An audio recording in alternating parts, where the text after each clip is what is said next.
વિમલ, આજ પછીથી હું તમારી પાસે ક્યાંય નહીં આવું. 10 માણસની વચ્ચે તમે મને જેમ ફાવે એમ બોલો છો. તું જાડી છું, તું બુદ્ધિ વગરની છું, ઘડીક મારા પપ્પાને વચ્ચે લાવો છો, ઘડીક મારા ભાઈને જેમ ફાવે એમ બોલો છો. કાલે તમારી છોકરી બી પરણી જશે અને એને કોઈ જેમ ફાવે બોલશે, શું તમે ચલાવી લેશો? સોરી મારી વાત સાંભળ. હું તારી મજાક નથી ઉડાડતો કે તારી ઇન્સલ્ટ નથી કરતો.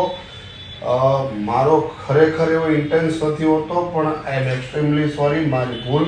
આજ પછી હું એવું નહીં કરું. આ તને પ્રોમિસ આપું છું. માન સન્માનથી બોલાઈશ. માન સન્માન આપીશ.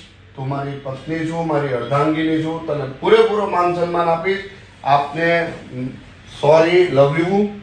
અને આપ સૌને ખાસ વિનંતી છે કે પોતાની પત્ની પણ કોકની દીકરી છે, એને તમે માન સન્માન આપો, એને લોકોની સામે એની ઇન્સલ્ટ ના કરો. તમે મિત્ર વિચાર કરો કે જ્યારે તમે એની કોઈની સામે ઇન્સલ્ટ કરો છો, કાલે સવારે તમારી પણ દીકરી હશે. કાલે સવારે તમારી પણ દીકરી હશે, તો શું તમે આ ચલાવી લેશો?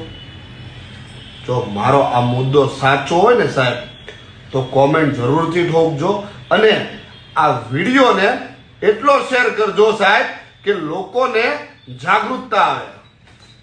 જય માતાજી મિત્રો.